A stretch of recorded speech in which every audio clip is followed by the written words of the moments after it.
YouTube live.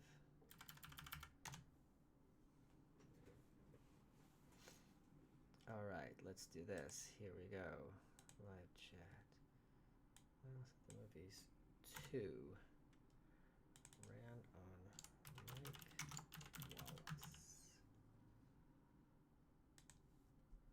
Wallace. Okay. I don't hear myself.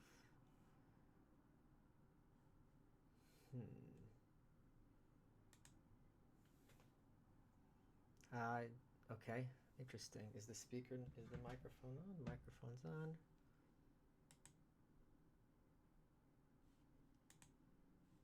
Okay, let's do this 1 second. I know what to do. We're gonna turn this all the way up.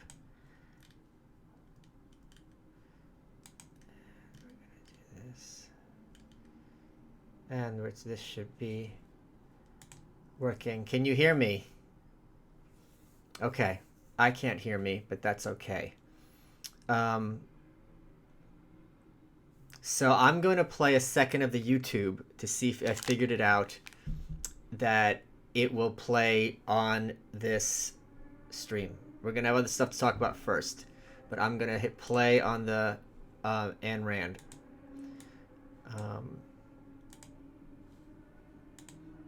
And we'll see if that is working. Is that playing?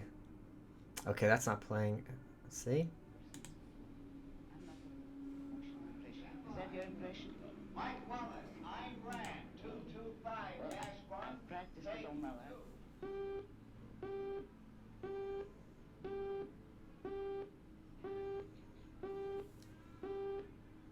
Can you hear the... Let's see if you guys can hear the Rand stuff.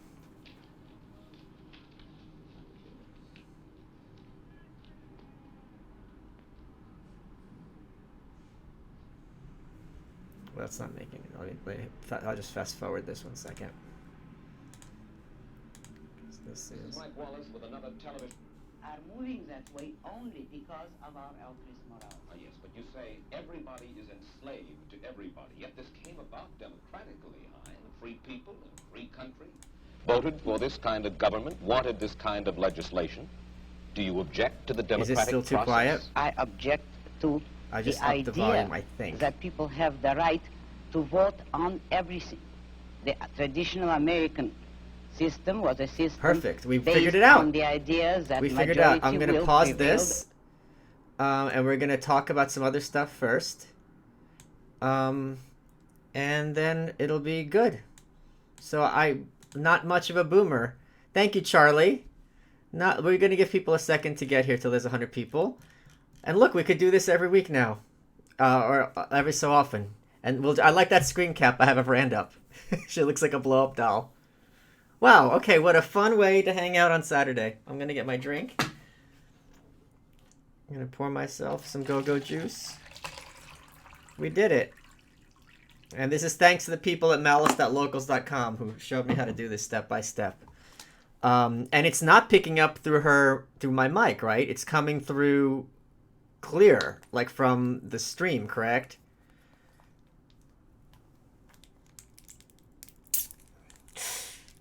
Ah, shoot. Oh, no. Shout out to Greg on his parenting advice to me. I don't know what that means. Are you... who's... Okay, this is great. I'm glad we figured this out. This is really fun. So, we got 100 people here. Okay. One of the things... I also want to thank Greg. I upgraded my modem, so now these streams should be a lot clearer. I don't know what else that will do, but that's really something that's of use. I tried to make my hair as crazy as possible today for fun. So look what I got in the mail today. This is going to be really fun. I have the Sour Patch Chips Ahoy. The Sour Patch Chips Ahoy. And we're going to try them and see if they are good or not. All right. So we're going to open them up.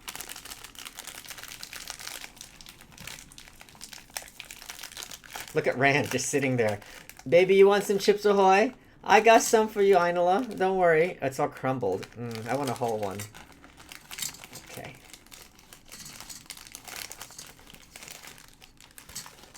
Alright, here we go. So this is what they look like. It's a little crummy. So they've got the chunks that are like red and then little pieces that are colored.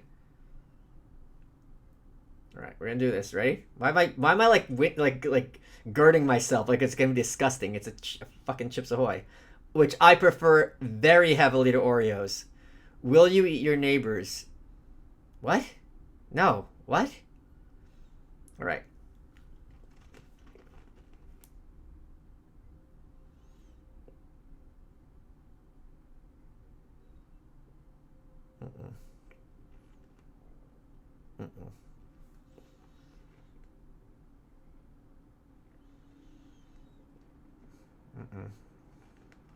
It's not good. No. This is really bad. So, they didn't integrate the Sour Patch flavor at all. So it almost tastes like these were made with like curdled milk. It would be really good if you had like Chips Ahoy like yogurt flavored. You could wrap your head around that, or like a covered in yogurt.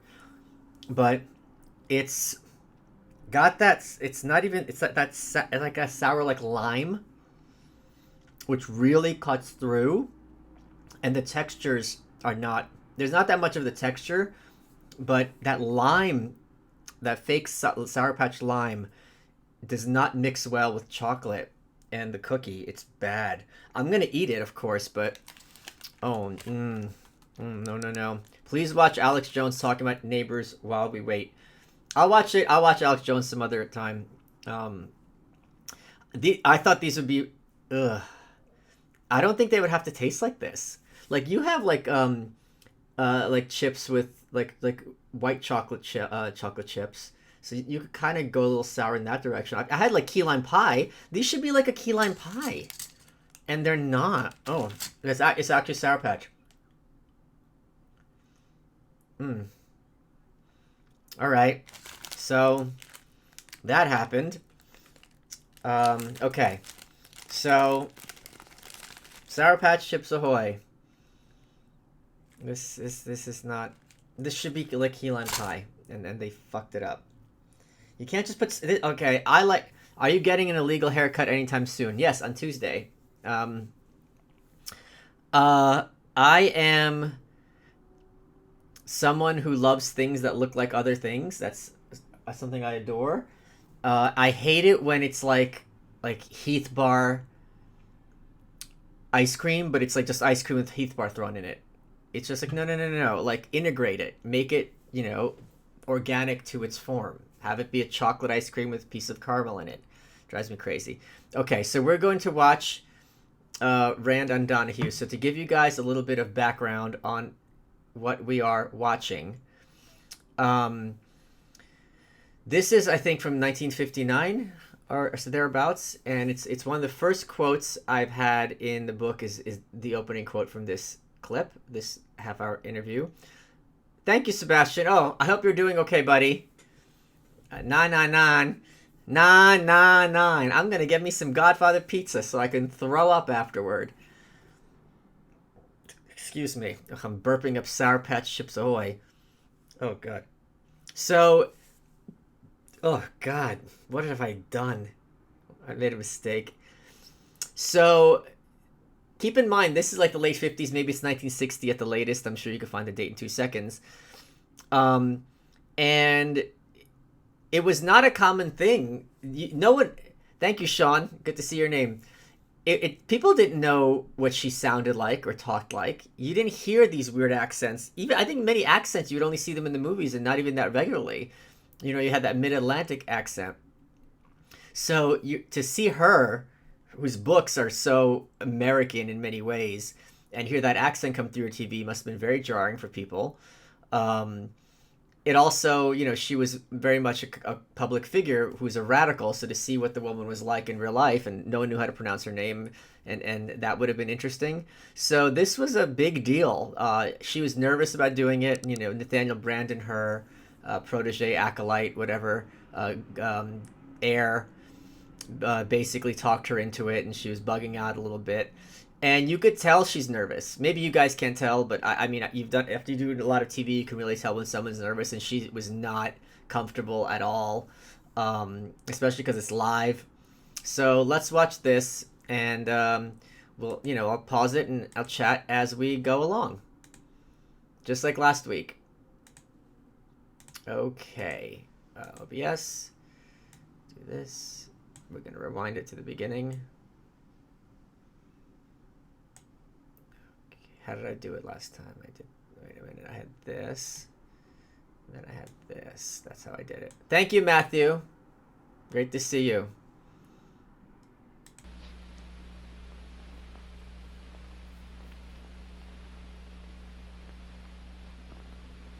This is Mike Wallace with another television portrait from our gallery of colorful people. Throughout the United States, small pockets of intellectuals have become involved in a new and unusual philosophy which would seem to strike at the very roots of our society. The fountainhead of this philosophy is a novelist, Ayn Rand, whose two major works, The Fountainhead and... Okay, now if you look at her at the profile, she does look like she belongs in Jabba's palace. Like, there is something like very reptilian about her in profile. I don't know what it is, but it's just really kind of weird to see. and Atlas Shrugged have been bestsellers. We'll try to find out more about her revolutionary creed and about Miss Rand herself in just a moment. And now to our story.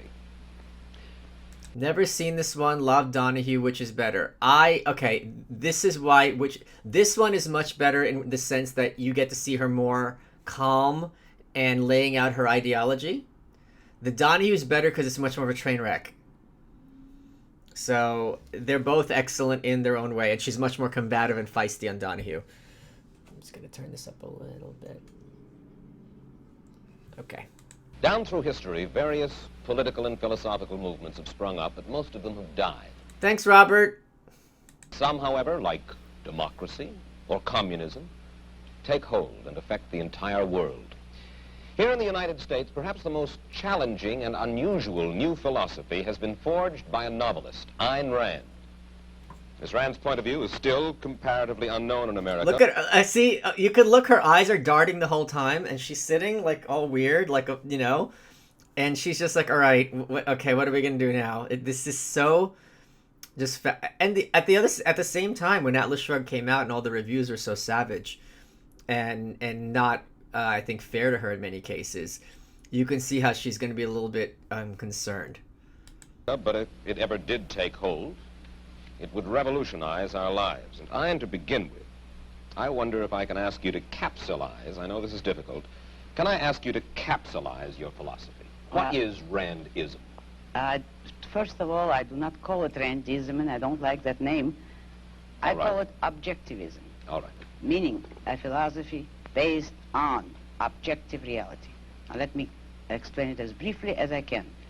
First, my philosophy is based on the concept that reality exists as an objective absolute, that man's mind, reason, is his means of perceiving it, and that man needs a rational morality.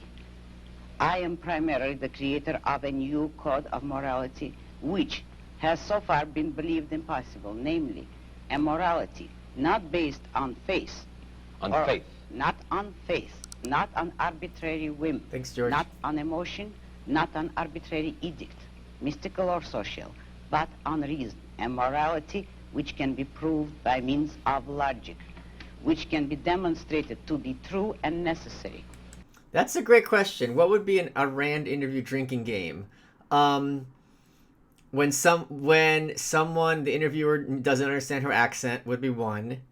When she is gratuitously dismissive of entire population. The second, Donahue, she's like, oh, I like Atlas Shrugged because I like Charlie's Angels because it's not about like the half-wit retard children in the gutter like all the other shows today. So it's like I don't think that's really any of the shows. What else? When she breaks and starts laughing, that's a drinking game. She does that sometimes. It's really fun to watch. Um, when she's witty, like she has her one-liners that are really good. Didn't Rand do speed? I thought that was the origin of her crazy REM in those vids. Yeah, Barbara Brandon, in her biography of Rand, said that Rand was a mild, used like a mild speed, I forget what, amphetamine on a regular basis. But I feel like that's the kind of thing that gets very quickly extrapolated into like Rand was like and basically taking angel dust 80 times a day. So I don't think this is her being on speed. But maybe it is. I don't know. I hate ascribing that because it is in view with her described personality by most people who met her throughout her life. All right. All right. Now, may I define what my morality is? All right. Because this is merely an introduction. My morality is based on man's life as a standard of value. And since man's mind is his basic means of survival, I hold that if man wants to live on Earth and to live as a human being, he has to hold reason as an absolute. So here's something that I just realized that I find of interest. Rand spoke in a very kind of formal, not very, but largely formal, specific way, and very certain cadence to her speech. And I suspect, and I don't think she's wrong at all, that if she was going to be talking about ideas and talking about issues, and these are things that are often misconstrued intentionally, it is important to speak as specifically and clearly and not be casual about them as possible. So to not use colloquialisms because we're talking about literally life and death. We're talking about, nations being destroyed, and we're talking about ideas in their purest sense. But this is why it's annoying to have discussions, and I don't ever do it, with objectivists, full-blown objectivists, because they ape her speaking style, and it's very stratified. And then when you try to engage them conversationally, I'm like, okay, let's break down what this would mean in practice. They stick to this, and it seems very artificial and forced and odd. And it's not an effective method of persuasion. It's a very effective method of exposition. It's a very effective method of being like, this is what I think. You're going to understand my views. You might not agree with them, but you're not going to be confused. And I'm laying it out in a systematic way.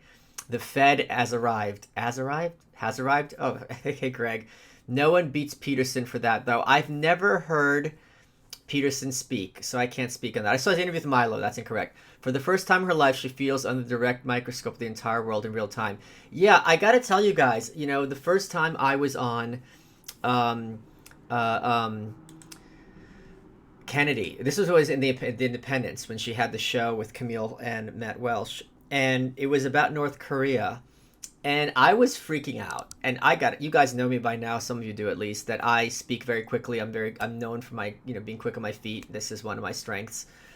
And I was freaking out, and I'm sitting there just running through my head what they could possibly ask me, as if in a 5-minute segment on Fox Business, they're going to be asking me North Korea 501, questions like really intricate and arcane. I'm like, oh my God, what's Kim Jong-il's uncle's name? The one who's the ambassador of Czech Republic right now. Oh my God. So it's, of course it was one-on-one stuff is very, very easy, but you're like, oh my God, they're going to ask me something really obscure and I'm not going to know. I'm going to look like an idiot. As opposed to I could say, oh, that's such an obscure question, what that really leads to. And you could easily pivot, but it was just really, really funny. I remember very vividly being so scared. And I'm sure on some level, it's your first time. You don't know what to expect. The fear of the unknown is always out of proportion to the reality of the threat that you are facing. Okay, now back to Miss Rand. By which I mean that he has to hold reason as his only guide to action, and that he must live by the independent judgment of his own mind, that his highest moral purpose is the achievement of his own happiness, and that he must not force other people, nor accept their right to force him. So when this is what's great about her. When Brandon, who was again her right-hand man, was defending her in public. Thank you, Chris. Oh, that's really sweet of you. What do you think she would have thought of Trump? She would very much hate his boorishness. She would regard him as a lout, no question. And I think who knows, right? You could be a million different ways. I think there would be a lot of her that goes, look how low we've sunk, that the only person who's taking an attack on, leftist professors is this, sideshow. So I think she would really have a lot to dislike. She didn't like, but at the same time, she was a brawler. So there was that aspect. She really revered the presidency. In Atlas Shrugged, the president is referred to as the chairman because she didn't want to smear the very term president with a Harry Truman figure, who was the inspiration for that figure in that book. So to have the presidency be that, she would really not be too pleased about it. Did she have highlights in her hair? No, she did not. Crap, I forgot where so anyway, when Brandon was defending her, whenever he did talks or whatever, he would say, everyone wants to go after Rand. No one wants to go after Rand honestly and say, Ayn Rand believes that your happiness and your life is your highest moral value, and this is dangerous and wrong. And he goes, I've never met anyone who's willing to say these things. And it's just really funny because you see it now. I've seen it this past month, bubbling under on like these old social conservative types going after her. And this idea that really just full-blown attacks on happiness. And they do the bait and switch, being like, oh, you say you're for happiness, why aren't you having a coke orgy? And it's like, great, you know what I mean? And my advice, this is Rand at her best, and I will say this to anyone, no matter what your political persuasion is. If someone comes up to you and tells you that your happiness shouldn't be the highest or one of the highest priorities, run away screaming. Just run away immediately. This person is not your friend, because your friends and your families genuinely want you to be happy. It makes them happy when you're happy, and they know you're going to be happy not from coke orgies, but from being a dad, having a great job, accomplishing something at work, hearing a song you like. All these watching your kid graduate, visiting your mom. A million things that are just the epitome of humanity at its best. So when people have issues with happiness, really, it's really insidious. Hold on a second. Thanks for streams, Mike. Audio sounds great tonight. I'm glad we worked this out. This was from the locals people, so thank you again. Ogilvy is his name, I believe. Do you think Jesse Ventura will run his Green Party? That's a great question. I don't know. I haven't looked into it. It's not implausible. I can see him backing Amash, though, very easily, because they're both from Michigan, Minnesota, the neighboring countries. If you could ask anyone to come on your welcome, dead or alive, who would it be and why? Well, Rand, Thatcher, alive would be Palia. Obviously, the big names, I would want to talk to Hitler. I'd want to talk to Alexander Hamilton. I'd want to talk to Napoleon. There's anyone, Alexander the Great. My God, these figures would be amazing.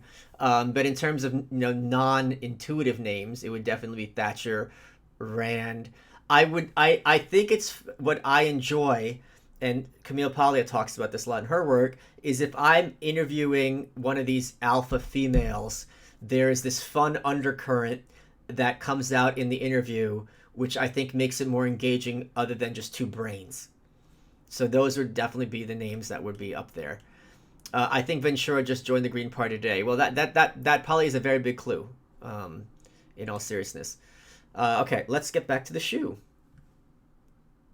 That each man must live as an end in himself and follow his own rational self-interest. May I interrupt now? You may. Because you put this... So you see here, this is where she relaxes. And, she had her speeches, and this happens a lot. It happened to me also. You come in, you don't know if this person's going to be antagonistic, and when you see that it's going to be a conversation, it's such a relief. You're like, all right, I know how to have a conversation. I do this every day. So you could see the smile on her face, and it's good to see where she's like, all right, this is not going to be a shit show. Would you interview Woodrow Wilson? I would probably not like to, because I just don't like talking to these pompous wasps. They're humorless. I think it would just be not a good kind of train wreck. Alexander Hamilton, a hero for the cause of central bankers. Alexander Hamilton invented America pretty much single-handedly, and I love this country. I'm really, really glad I'm here. And most of you are sure glad you're here too. Okay, let's get back to the shoe. Philosophy to work in your novel Atlas Shrugged. That's right. You demonstrate it in human terms in your novel Atlas Shrugged. And let me start by quoting from a review of this novel Atlas Shrugged that appeared in Newsweek. It said that you are out to destroy almost every edifice in the contemporary American way of life, our Judeo-Christian religion, our modified government-regulated capitalism, our rule by the majority will. Other reviews have said that you scorn churches and the concept of God. Are these accurate criticisms? Yes.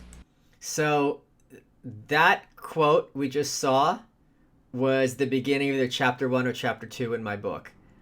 And that is one of the absolute best Rand moments. And that's a very Trump moment, right? Where you think, oh, okay, I'm going to say all these horrible things, and you're going to defend yourself. And it's like, oh, no, it's true. Now what? It's such a baller move. I love it so much. And this is, again, it's a very Trump thing. Not that, obviously, Trump came later than her. But in terms of debate, when instead of apologizing and trying to persuade the opponent, oh, no, I'm not really that bad. It's like, oh, no, I'm owning it. And now you have nothing because you were trying to hit me with the worst thing. And I'm like, I'm just going to put it on and wear it. So I'm going to rewind this a bit, but this was her just, and she wasn't even doing it like as a joke or tongue in cheek. She just like, yeah, fuck yeah. Why do you think so many trad cons express a fondness for Rand while rejecting so many of her tenets, i.e. Paul Ryan? I don't think Paul Ryan's a trad con at all. Posturing genuine interest? No, I think they like Rand because Rand is one of the few people who expresses and illustrates a fondness for big business. So in that sense, it gives them intellectual cover, and it's so I think they admire that about her. They don't get too deep into her. And I think that's very rare where businessmen are treated as like heroic in any sense, without it being sarcastic or tongue-in-cheek. So I think that's what they admire in her, and also her feistiness and her anti-communism. These are all things that they admire. It is a crime you don't have a conversation with Camille Paglia on social media. How can the dear readers make it happen? I've emailed with her in the past. I've interviewed her over email. I emailed her just recently. I emailed her about Candy Darling. So Camille Paglia, for those who don't know, her, I think, doctoral dissertation was about the androgyne in history. So androgyny is her thing, and sexual personae was her first book, was the thesis became a book. So I thought, okay, I have Candy Darling, and she's also very big on the Catholic Church and imagery and all this other stuff, and pagan imagery and whatever. So I bought from the estate Candy Darling's journal. If you know who Candy Darling is, whatever, look it up. And I emailed her. I'm like, I thought this would get her to sit down and chat. And she said, and she didn't really reply, which I was shocked because we'd emailed before. And I recently emailed her again, and her assistant said she's not checking email for a while, and also she's not doing podcasts as a rule. So I don't. So it's unfortunate, but she's definitely number one on my list. I think everyone. I'm so fortunate that I read her in high school instead of falling down some weird boomer con hole. I mean, that woman has done so much. And again, why I love her is a lot of times she'll be talking on her ass, and it's complete bullshit. And you're sitting there, you're like, are you kidding me? And it does not in any way mitigate my admiration or appreciation for her, which says a lot about a person, I think. Issues with happiness usually turn out to be issues with semantics, but when they aren't, it's horrifying. I agree with you. Peter, that's a great point. Because then they'll be like, oh, these feminists will tell you can be happy if you don't have kids or a family, but then you're 80 years old. It's like, yeah, they're wrong, but the happiness is still the goal. they're just incorrect about how to achieve it. Any thoughts on Andrew Jackson? Oh, I hate him, like with a passion. And not because of the central bank, because that was correct. I hate him because he really introduced the principle of the filth having a voice in politics, and just I and really the whole democratic principle. I just really hate that, and he's just an asshole. Noah Rogers, yes, I agree. If you had one phrase to wake the public up to the quarantine overreach, what would it be on a billboard? I don't think the public is capable of being woken up. I'm not a Democrat in any sense. I don't think they have minds. But if I had one slogan to wake the public up is,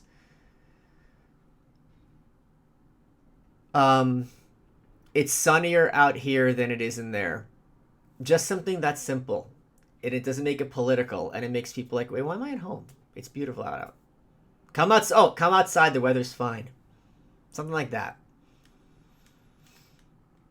Hold on a second. Elon Musk, hero for the cause of corporate subsidy. Yeah. Although he's been dropping some good bombs on Twitter from what I've seen. I don't follow him, but yeah. Oh, Addison, thank you so much. Haven't had a chance to contribute to a live stream in a while. Thank you for all the content, even during the quarantine. I can't begin to tell you. I can, so I will. This idea of watching these movies together, and by the way, all my friends are hanging out tonight for the first time, and I'm like, sorry, I have to do this live stream with my people. I think it is so fun for me. It's also fun for you guys. I talked about this with Dave. I talked about this with I was on Joe Pag's show. I think so many people are so socially isolated, and this quarantine has made it much worse. And that, as a consequence, has severely disproportionate psychological effects. And on the other hand, it's really easy to just sit here watching shows I like, chatting with cool people, and having fun. And if it makes someone's day, I mean, it's like the difference between, binary thinkers don't understand marginal change, but binary thinkers are not part of my audience. The difference between like being homeless versus having a studio apartment, or even a studio with two roommates, like three of you on a couch, and the difference between having a studio and one bedroom, they're exponentially different, right? So the difference between not talking to anyone and just having a live stream with names and becoming friends online is such a big deal that I think it's something that's understated. So it's something that's rewarding for me. Just yesterday, this happened. No, just today. This happened today. I saw this cool aftershave on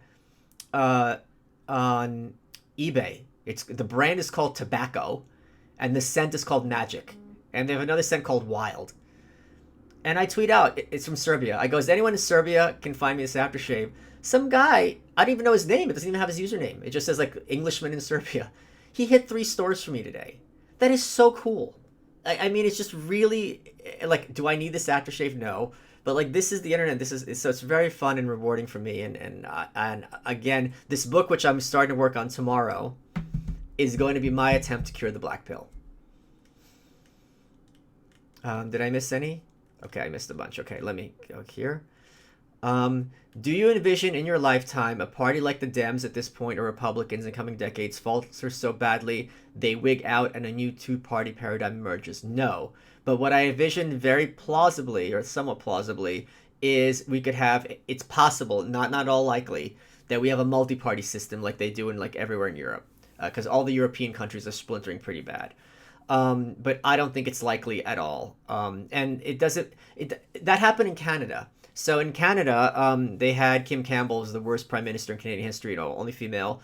And her party, which had been around since the 1860s, she took it from a majority to literally having only 2 seats. Can you imagine if like one party had all the seats in the Congress? And it folded. But then like 5 years later, it came back because the concepts, the right-wing concepts, are still going to be in the ethos. So even if the Democrats imploded, you would immediately have some party to represent all those left of center voters.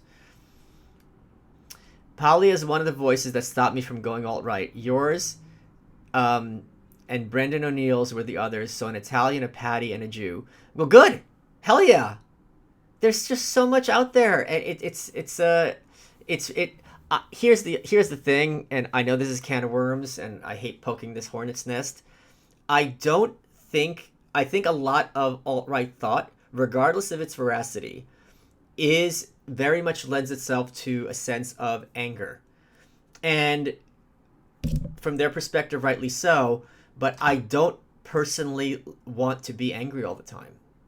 And I genuinely don't think in America it's so bad that we should be angry all the time. You should watch well-known Stalinist Milton Friedman's interview on Donahue. That might happen. I think the next thing I'm going to do, though, is going to be a friends only. So me and some other one in this live stream, and you guys can chat with all of us. Maybe Ethan Suppley or someone like that. One of my pals. Okay. We're going to watch back to... Now, that was our commercial break. And now back to Miss Rand. 1 second. Okay. Okay, I have to do this. I agree with the facts, but not the estimate of this criticism. Namely, if I am challenging the base of all these institutions, I'm challenging the moral code of altruism, the precept that man's moral duty is to live for others, that man must sacrifice himself to others, which is the present-day morality. What do you mean by sacrifice himself for others? Now we're getting to the point. One moment. Since I'm challenging the base, I necessarily would challenge the institutions you named, which are a result of that morality. All right. And now what is self-sacrifice? Yes, what is self-sacrifice? You say that you do not like the altruism by which we live. You like a certain kind of Ayn Randist selfishness. I would say that I don't like is too weak a word. I consider it evil. And self-sacrifice is the precept that man needs to serve others in order to justify his existence, that his moral duty is to serve others.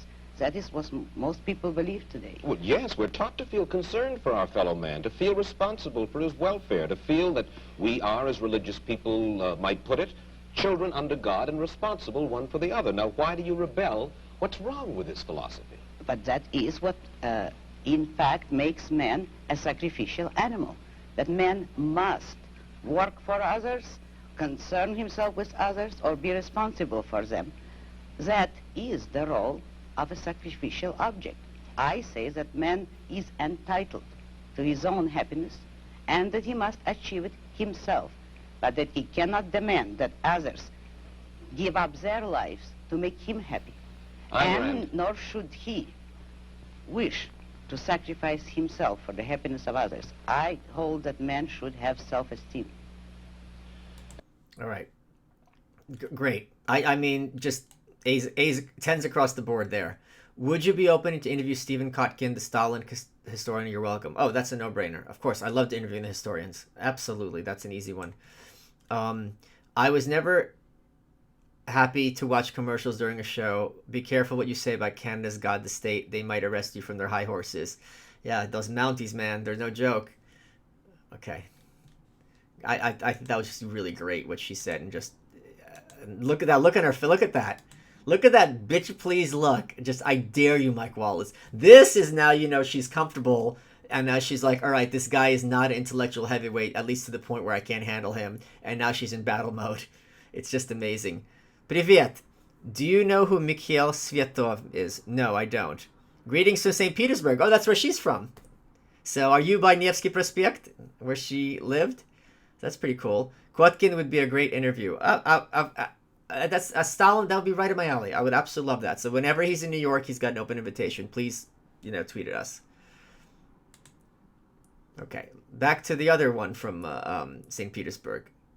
And cannot man have self-esteem if he loves his fellow man? What's wrong with loving your fellow man? Christ, every important moral leader in man's history, has taught us that we should love one another. Why? Isn't that interesting that in 1959, now I'm going to go full alt-right, that he's basically just brazenly talking about Christ, and it's not controversial at all? This is network television? Why, then, is this kind of love, in your mind, immoral? It is immoral if it is a love placed above oneself. It is more than immoral, it's impossible. Because when you are asked to love everybody indiscriminately, that is, to love people without any standard, to love them regardless of the fact of whether they have any value or virtue, you are asked to love Nobody. But in a sense, in your book, you talk about love as if it were a business deal of some kind. Isn't the essence of love that it is above self-interest? Well, let me make it concrete for you. What would it mean to have love above self-interest? It would mean, for instance, that a husband would tell his wife, if he were moral, according to the conventional morality, that I am marrying you just for your own sake. I have no personal interest in it, but I am so unselfish that I am marrying you only for your own good. Well, should husbands and wives Would tally any up? woman like that? Should husbands and wives tally up at the end of the day and say, well, now, wait a minute. I love her if she's done enough for me today, or she loves me if I have properly performed my functions? No, you misunderstood me. That is not how love should be treated. I agree with you that it should be treated like a business deal, but every business has to have its own terms and its own kind of currency. And in love, the currency is virtue. You love people not for what you do for them or what they do for you. You love them for the values, the virtues, which they have achieved in their own character. You don't love causelessly. You don't love everybody indiscriminately. You love only those who deserve it. And then if a man is weak or a woman is weak, then he is beyond love? He certainly does not deserve it. Oh, see, that is her. Okay. Let me go through these super chats. That was amazing. I forgot that line. I love watching this again. Do you think ranked choice voting... Look at that. I love these freeze frames. I'm getting good ones. Do you think ranked choice voting would create a system with multiple parties or just strengthen two parties? Where do you think on a range of totally ineffective game change would land? I think it would be extremely working toward solidifying the status quo. It would make it almost impossible or much, much harder for innovative people to get nominations or get elected, and that's by design. And we have ranked choice voting right now. Everyone's second choice is the other party. You can vote green, you can vote libertarian, no one does it. We do de facto have ranked choice voting, and it ends up being those two parties, and that's what you have today. So I think it's, and you look at it happen in Maine. Twice you had the Maine governor, Paul LePage, who was really a loon in a very funny way, but also sometimes not so funny. And he squeaked through twice because there were three-way races, and they instituted ranked choice voting to make sure this would never happen again, because you don't want those outliers. But I am the person of the outliers, so I hate it. But I hate voting. Brand is a perfect precursor to Goldwater, whose ideas of freedom were also attacked as selfishness. Oh, yeah. Oh, absolutely. She destroyed it. Like, a lot of the reason why she sounds like a kook in many ways today is because she killed those dragons and we never hear about them. The premise that self-esteem and your life should have meaning and happiness is not even controversial today. Certainly not like it was compared in her day. Is there an ANCOM podcast? Yeah, it's called CNN. I know, I'm kidding. I don't know. Can you please do the rest of the stream in Jared Taylor's cadence? Oh, the idea. Now for $5 I can't. Okay. So, this is what's amazing. You know, my question, which I asked on Rogan, which is my litmus test of whether someone is right-wing or left-wing, is, are some people better than others? And a right-winger will say yes, and a left-winger will have cognitive dissonance and just give you a speech. And it's just amazing to watch her constantly answer the hard questions without equivocating, and he being like, what, so you're saying if someone's weak or stupid, like they're not capable of love? She's like, they certainly don't deserve it. And it's like, wow. Okay, let's rewind this a little bit, so because that was just really kind of stuff you do not see regularly. Okay, here we go. It has to have its own terms and its own kind of currency, and in love the currency is virtue. You love people not for what you do for them or what they do for you. You love them for the values, the virtues, which they have achieved in their own character. You don't love causelessly. You don't love everybody indiscriminately. You love only those who deserve it. And then if a man is weak or a woman is weak, then he is beyond love? He certainly does not deserve it. He certainly is beyond. He can always correct it. Man has free will. If a man wants love, he should correct his weaknesses or his flaws, and he may deserve it. but he cannot expect the unearned, neither in love nor in money, But you neither have- in matter nor spirit. You have lived in our world and you recognize the fallibility of human beings. There are very few of us then in this world, by your standards, who are worthy of love. Unfortunately, yes. I'm gonna tweet that out. That's such a good line. Oh my god.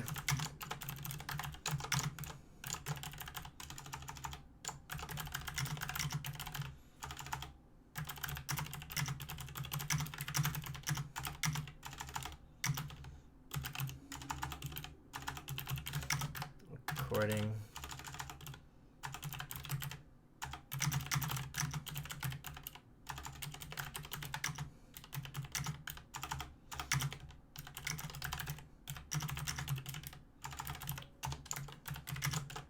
Ayn Rand, unfortunately. Man, that's harsh stuff. That is harsh stuff. Jacqueline, how do you pronounce? Am I misspelling the name? Well, thanks for the tenor. Thanks for the Hamilton. And thank you, Lonnie. Okay, let's get back to the shoe.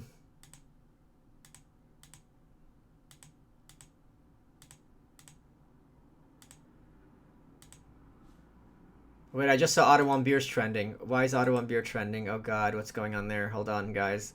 North Korea stuff in real time.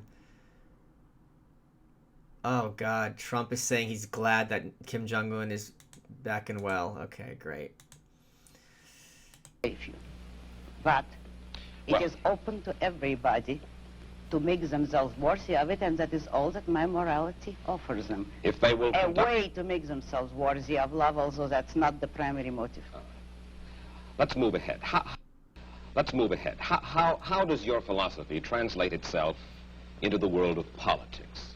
Now, one of the principal achievements of this country in the past 20 years particularly, I think most people agree, is the gradual growth of social protective legislation based on the principle that we are our Look at her. How do you feel about the political trends of the United States, the Western world? The way everybody feels, except more consciously. I feel that it is terrible, that you see destruction all around you, and that you are moving toward disaster until and unless all those welfare state conceptions have been reversed and rejected. It is precisely these trends which are bringing the world to disaster, because we are now moving towards complete collectivism or socialism, a system under which everybody is enslaved to everybody. And we are moving that way only because of our altruist morality. Ah, yes, but you say everybody is enslaved to everybody, yet this came about democratically, Hein. Free people in a free country voted for this kind of government, wanted this kind of legislation. Do you object to the democratic process? I object to the idea that people have the right to vote on everything. The traditional American system was a system based on the idea that majority will prevailed only in public or political affairs, and that it was limited by inalienable individual rights. Therefore, I do not believe that a majority can vote a man's life or property or freedom away from him. Therefore, I do not believe that if a majority votes on any issue, that this makes the issue right. It doesn't. All right, then how do we arrive at action? How should we arrive at action? By voluntary consent, voluntary cooperation of free men, unforced. And how do our leaders arrive, how do we arrive at our leadership? Who elects, who appoints? The whole people elects. There is nothing wrong with the democratic process in politics.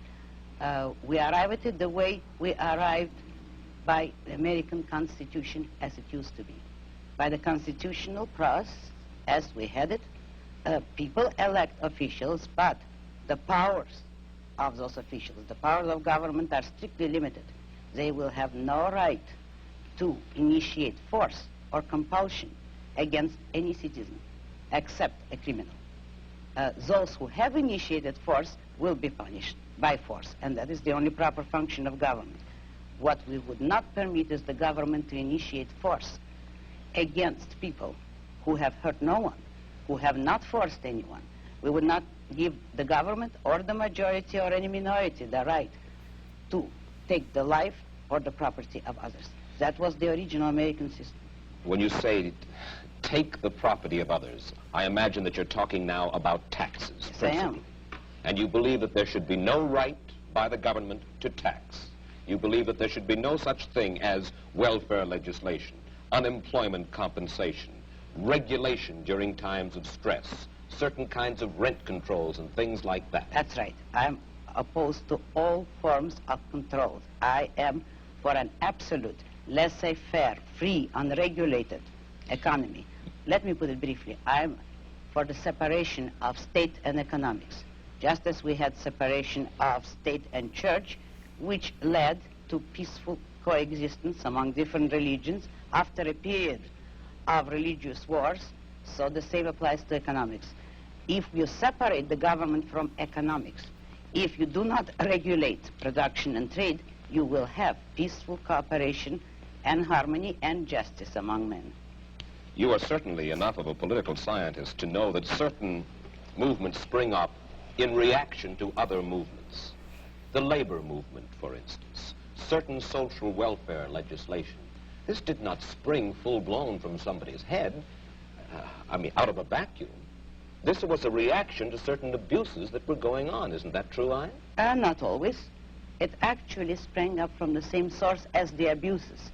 If by abuses you mean the legislation, which originally had been established to help industrialists, which was already a breach of complete free enterprise. If then, in reaction, labor leaders get together to initiate legislation to help labor, that is only acting on the same principle, namely, all parties agreeing that it is proper for the state to legislate in favor of one economic group or another. But what I'm saying is that nobody should have the right, neither employers nor employees, to use state compulsion and force. But when you for their own interests. advocate completely unregulated economic life in which every man works for his own profit, you are asking, in a sense, for a devil-take-the-hindmost, dog-eat-dog society, and one of the main reasons for the growth of government controls was to fight the robber barons, to fight laissez-faire, in which the very people whom you admire the most,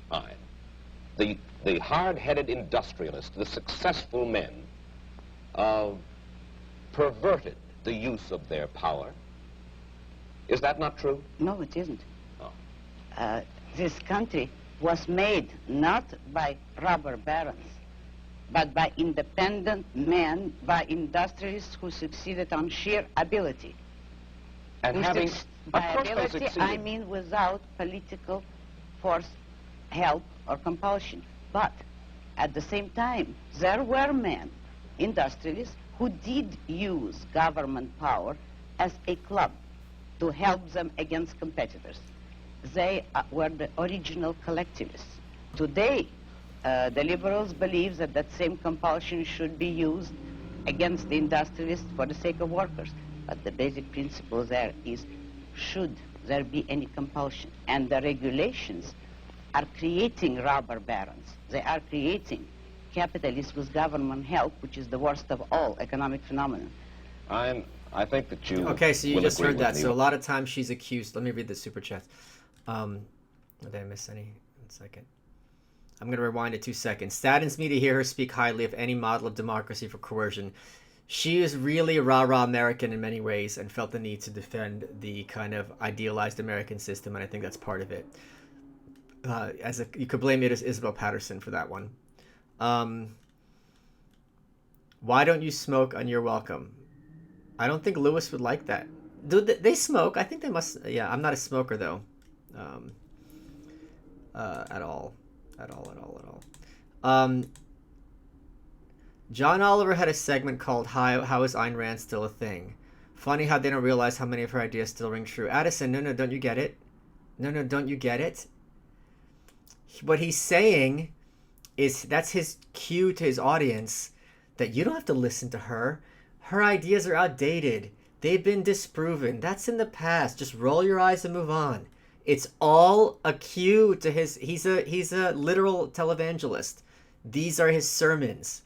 And it's all about, okay, don't pay attention to this woman, even as her ideas and her manner are overwhelmingly gaining clout on certain segments of the right. Specifically, the recognition that, oh, you can't just sit down and say, oh, we were having disagreement. It's like, no, no, no, these people will come for your life and pat themselves on the back about it.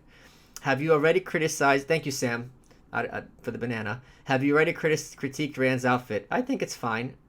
Um, Anyone I don't like equals Jew.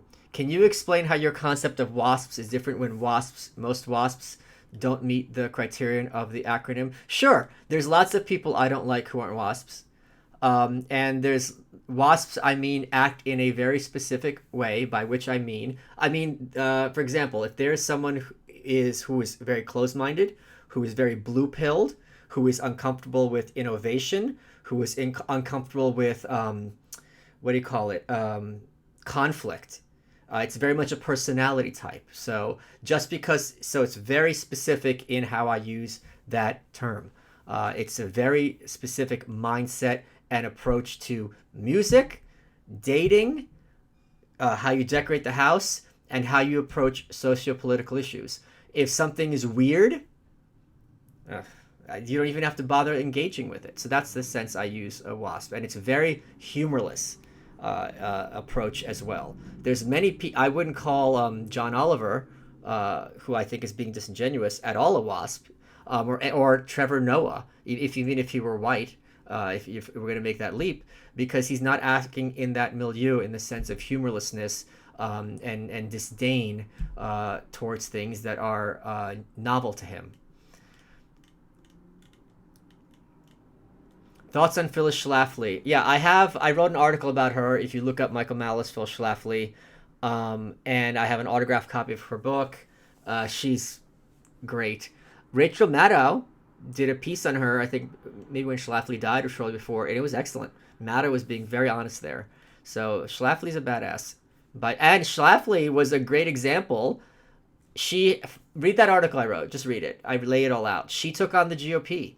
She's like, these fucking conservatives they all folded. She was single-handedly was the one who did it. They were all ready, the Republicans and including the conservatives, to hand over the ERA. She's like, screw this. I'm doing something about it. Okay, back to Miss Rand. When I say that you do not have a good deal of respect for the society in which you and I currently live, you think that... I'm going to rewind a little bit because that last point she made I thought was really good. So just 30 seconds. Today, the liberals believe that that same compulsion should be used against the industrialists for the sake of workers.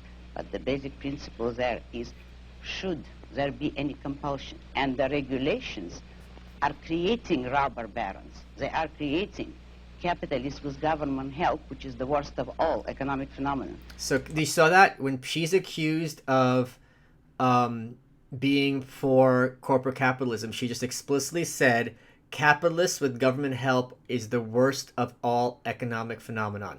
Let me get this quote exactly right, and I'm going to tweet it out again. Okay? Should there be any compulsion? And the regulations are creating robber barons. They are creating capitalists with government help, which is the worst of all economic phenomena. I'm going to tweet that right now. Capitalists with government help is the worst of all economic phenomena.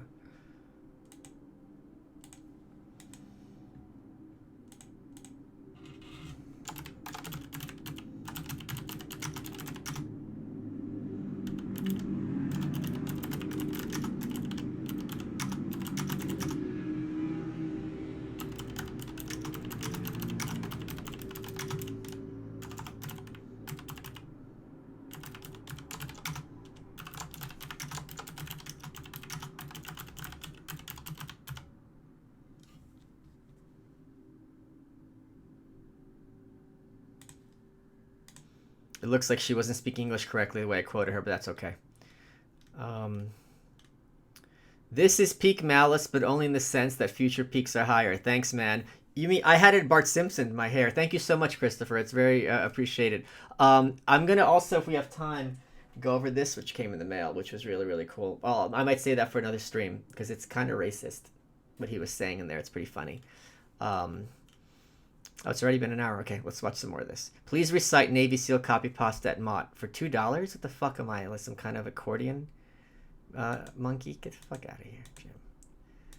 What are you talking to? I think that you will agree with me when I say that you do not have a good deal of respect for the society in which you and I currently live.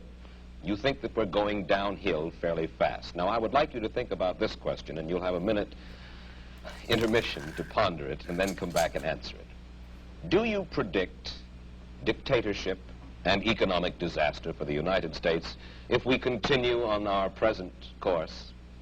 Do you? And we'll get Ayn Rand's answer in just a I like how they made her look like she's thinking. And now back to our story.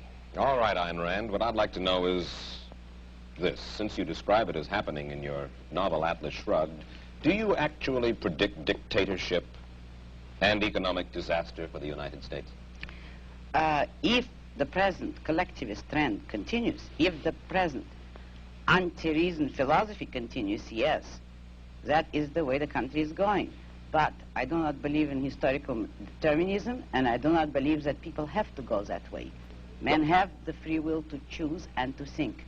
If they change their thinking, we do not have to go into dictatorship. Yes, but how can you expect to reverse this trend when, as we've said, the country is run by majority rule through ballot, and that majority seems to prefer to vote for this modified welfare state? Oh, I don't believe that. You know as well as I do that the majority today has no choice.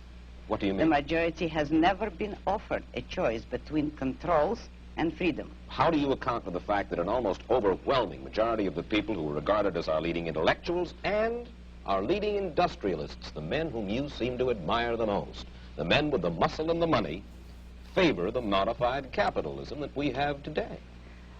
Because it is an intellectual issue. Since they all believe in collectivism, they do favor it. But the majority of the people has never been given a choice. You know that both parties today are for socialism, in effect, for controls, and there is no party. There are no voices to offer an actual pro-capitalist, let's say fair, economic freedom and individualism. What's really funny is that lefties, like Bernie lefties, always say that the American people have never been given the choice to choose socialism. So it's really funny to see that she's saying the exact same perspective from the other side. And is big government inevitable? Obviously a big question. Do you know any books that get into the idea? Well, I can think of one big book. I'm assuming that's a joke. 4 years later, Goldwater was the nominee for the Republican Party, and he had a huge landslide loss, and that really did a number on her and forced her to recalibrate her thinking. Is that quote really true? That's partially what we have and clearly what Mussolini had, and both are better than full-on communism. Is what quote really true? Oh, well, no, I think she doesn't mean that's the worst thing ever. I think she's the worst a phenomenon in the sense that it's the most perverse consequence. Obviously, she would say, war and genocide are the worst possible political phenomenon. In terms of economics, it's really the most twisted and kind of corrupt. I would guess that's what she means, a consequence. Oh, sorry, I'm here. That is what this country needs today. Isn't it possible that we all believe in it because we are all basically lonely people and we all understand that we are basically our brother's keepers? You couldn't say that you really understand it because there is no way in which you could justify it. Nobody has ever given a reason why men should be their brother's keepers, and you've had every example, and you see the examples around you of men perishing by the attempt to be their brother's keepers. You have no faith in anything. Faith? Only No. in your mind. That is not faith. That is a conviction. That is not faith. That is a conviction. Yes, I have no faith at all. I only hold convictions. Who are you, Ayn Rand? When I say that, I would like to know just a little bit of your vital statistics. You have an accent which is... Russian. Russian. You were born in Russia? Yes. Came here? Oh, about 30 years ago. And whence did this philosophy of yours come? out of my own mind. Out With of my the own sole mind, baby. acknowledgement of a debt to Aristotle, who is the only philosopher that ever influenced me. I devised the rest of my philosophy myself. Your parents, did they So, die so in there Russia, she just or got did they come caught in a here to the lie. United So States? she just said Aristotle's the only philosopher who influenced her. That's a complete lie. We have her diaries. Nietzsche influenced her, and you know some others, even if secondhand through Elizabeth Patterson, but that's completely untrue. That he was the only one who ever influenced her. And how is that even possible?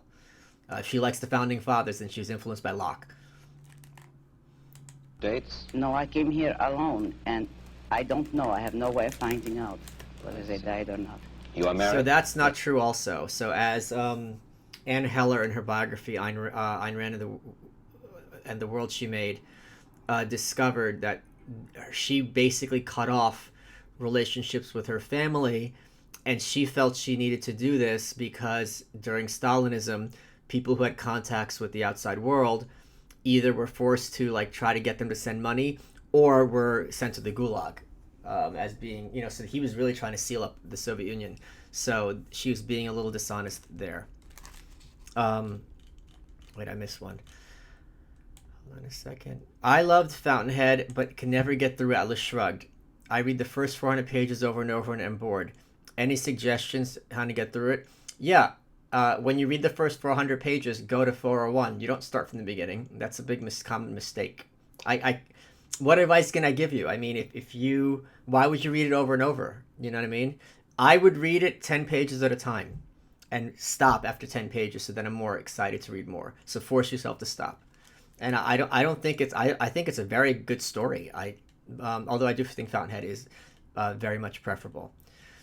I'm sending you this super chat for me. Your advice worked.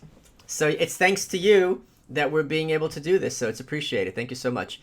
These type of moves, Aristotle's the only influence on my philosophy, justifies thinking she's holier than thou to most. It's easier to see through that dishonesty. Part of me thinks it's so absurd that she's delusional more than dishonest. Right? And because it's just so, there's nothing wrong. Like, for example, when I say I find someone inspiring, I'm not saying I want to be like them. You know, you have movies like, you know, inspired. If you have a movie about like, you know, John Benet Ramsey, inspired by real events, the writer's not looking at being like, hell yeah, this is awesome. No, it like makes you think, makes you create. And sometimes people pretend they don't understand that. Rand had she had notes for a book she was going to write, or a short story about a murderer, and he inspired her. And they're like, oh, she was inspired by a serial killer. It was like, no, she thought it would make an interesting story, not like, man, this guy's awesome. So it's really so weird. Are you familiar with John Piper? I'm not. He's in many ways Rand in the Protestant world. As a Christian, I really appreciate his ideas and contributions. I've never heard of him. I'm sorry about that. So let's get back to the movie, the stories. These cookies are growing on me a little bit, but I do not recommend them, like, at all. Yes. Your husband, is he an industrialist? No, he's an artist. His name is Frank O'Connor. And he, not the writer? He No, paints. not the writer. With her And crack up. does he live from his painting? He's just beginning to study painting. He I was see. a designer before. Is he supported in his efforts by the state? Most certainly not. He's supported by you for the time being? No, by his own work, actually, in the past. Well, I know. By but- me, if necessary, but that isn't That's a quite lie necessary. too. He was not And there is supported by his own work. there is no contradiction here, in that you help him. No, because you see, I am in love with him selfishly. It is to my own interest to help him if he ever needed it. Would not call that a sacrifice because I take selfish pleasure in it. Let me put one specific But see, this case is to the you. thing Suppose- that I've talked to Dave Smith about, and there were a couple of objectivists who went in there in the comments and were spurging out as exactly I predicted. It's like, if you helping your husband, it gives you selfish pleasure, as it should. At what point are you really arguing against selflessness? I mean, yes, if you help someone you value, and you're going to call that selfish, fine. Who's going to be against that? It just seems to be very circular reasoning, because by definition, anything anyone does is going to be motivated by self-action at the very least. It's just I mean it does not ring true to me at that point.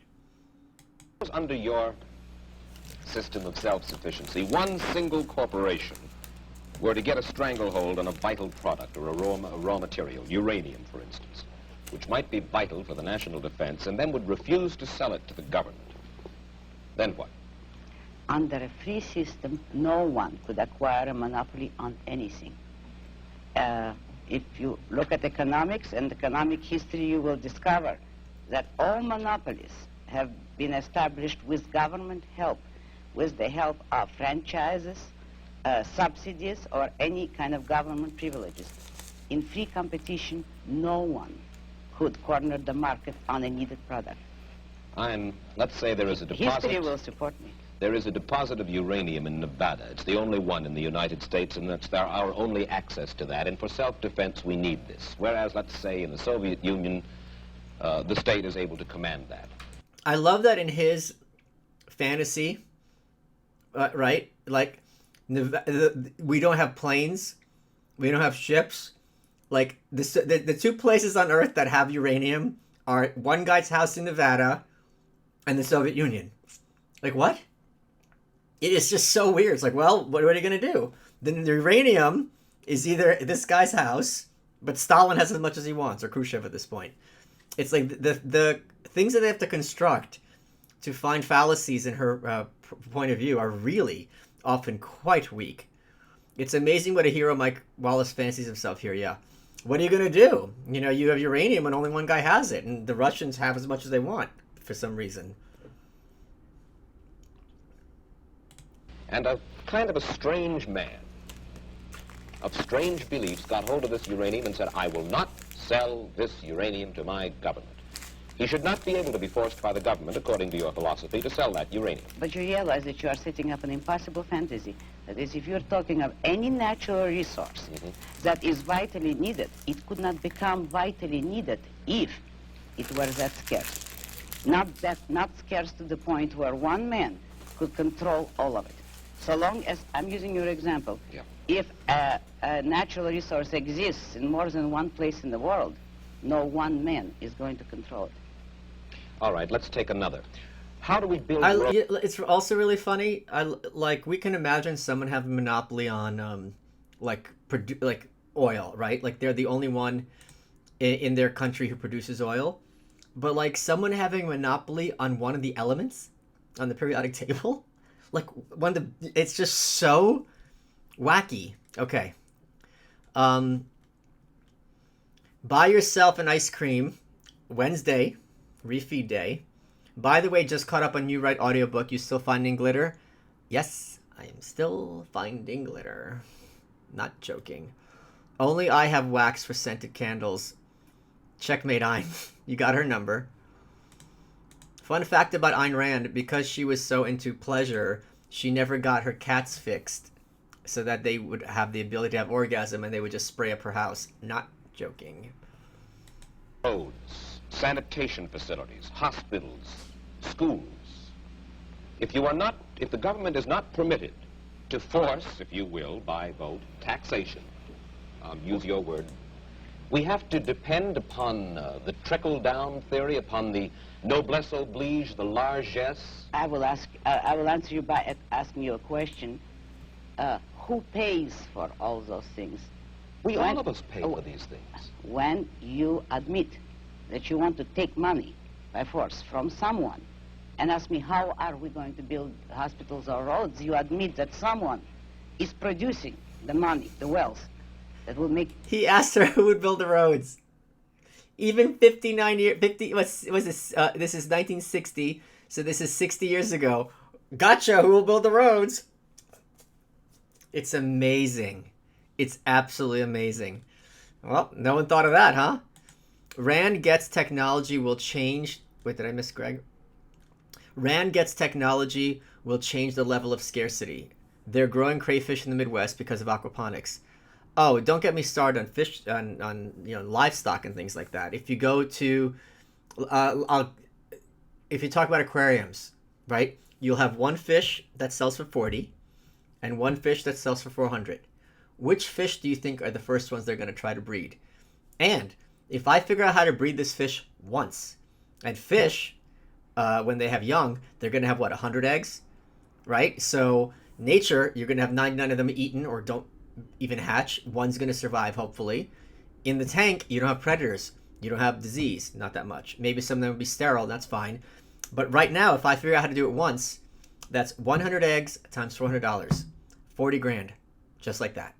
And I could do that as many times as I want.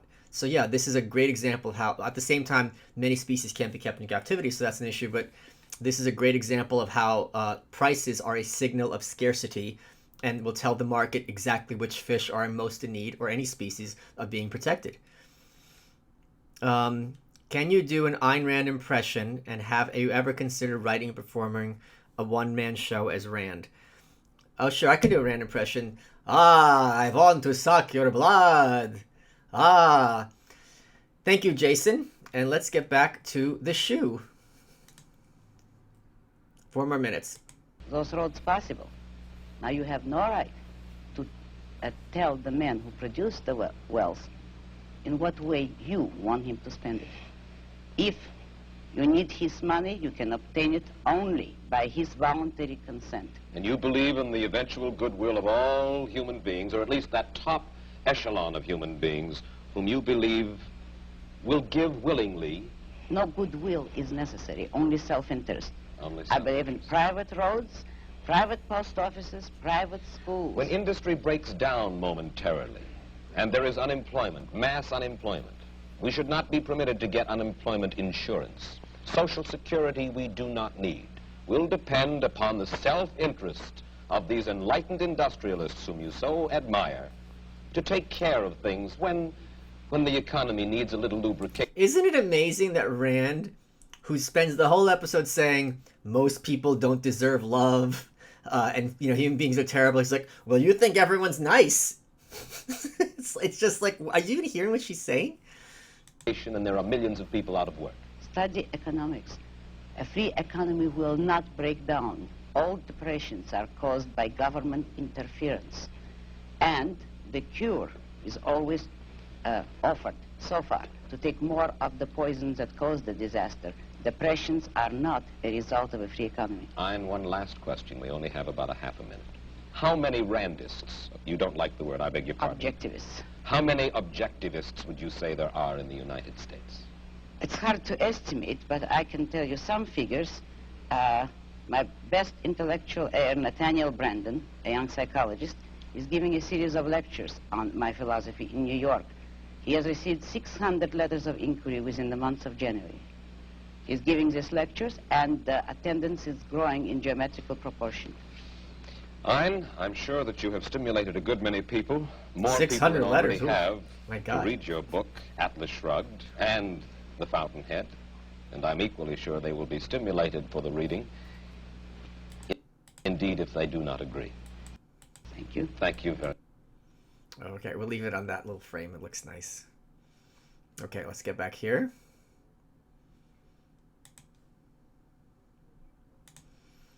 Okay, let's see what we got. Same unctuous tone in the Ayatollah Mike Wallace interview. I did not see that. I haven't seen it. I don't think he was that bad. I've seen a lot worse of these pompous types. So I don't think that was him being particularly bad, I gotta say, at all. I mean, we've seen much worse, especially in contemporary times.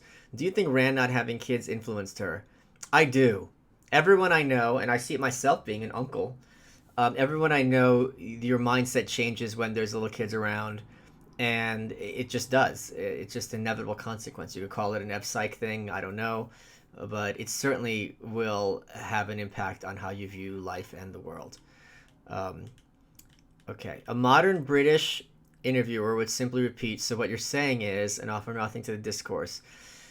Oh, God, yeah, Casey. NPC environmentalist, I want to save the orcas. Okay, let's increase plane travel and grow fish indoors. Yeah, it was really funny. There was this movie called Blackfish about orcas and how they are screwed up in captivity. And they're like, why are these killer whales killing things? It's just like, oh my God. Orcas are extreme sadists who kill for fun. and that's why they were called killer whale. They would kill baby whales from other species and toss the bodies around and not eat them. They're evil creatures.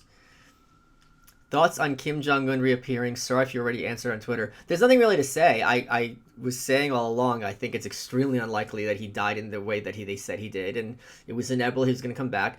I've been saying this several times recently, that North Korea has this magic device, military device, which caused everyone to have amnesia. And I sent out a link. You can Google it yourself. You Google Kim Jong-un gout. Like a few years ago, he vanished for a month. They were like, oh, where is he? Then he just showed up, and they're like, oh, maybe he had gout. So this happens all the time. And Yeonmi Park, who's one of the most famous North Korean refugees, she had tweeted out a while ago that he's fine and he's hiding from coronavirus, which is not at all a surprise. So yeah. This was, wow, it's been an hour and a half. Let me just check quick. Okay. I hope this was this is fun. I hope it's fun for you guys. I'm going to 750 people are. I'm going to have, I don't know who's going to be on next time. How about starting Sons of Anarchy for the next watch along? I can't do things that are copyrighted, right? They're going to pull it. Like, I know this is copyright, but it's not really enforced on YouTube because it's all over. But that's a big issue. I'll kill my channel. I think next time I'm going to do something with a friend, but I'm also going to talk about Wallace Thurman when that signed book comes in. And also, I'm almost funded, I think, at this point for the Gustave Le Bon's book, The Crowd, which I discuss in the New Right. I think I'm getting a first edition from 1896 en route, so that is very cool.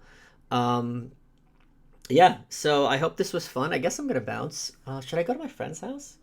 I'll get there by 10. Thanks, Charlie. Thanks for the advice. Like, seriously, dude. Join us at malice.locals.com. That's where all the content is. There's no drama. It's the only social media place where no one argues, and there's lots of interesting people who are hobbyists, and they all have these skills, and they're accomplished. It's really great. That is going to be. I'm not trying to be a downer, but are you really in support of Amash? I am really in support of him getting the Libertarian nomination. Yes, I endorsed him, not jokingly. That's all I'm saying. I think he would be a great nominee. Who's their alternative in terms of getting cred for the Libertarian Party? Who's their better reporter, Mike or Chris Wallace? Who's Chris Wallace? I'm gonna go with Mike because he got the Rand interview. I mean, that's the get. That's the get. That's the big get. So if the Libertarians run a nobody, the corporate press will completely ignore them. If they run a mosh, they're gonna get attention, if only as a mechanism to fuck with Trump. So this would be a big win for the Libertarian Party. I don't care about the Libertarian Party, like, at all. So one way or another, but I absolutely endorse him now for the Libertarian Party nomination, which I'm not a member of that party, so take it for what it's worth. So that is that.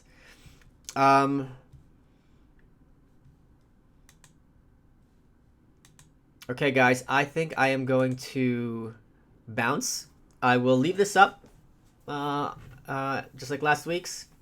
Hope you had fun. Hope this is something to do, and I'll go to malice.locals.com. I'll let you know what the next one is.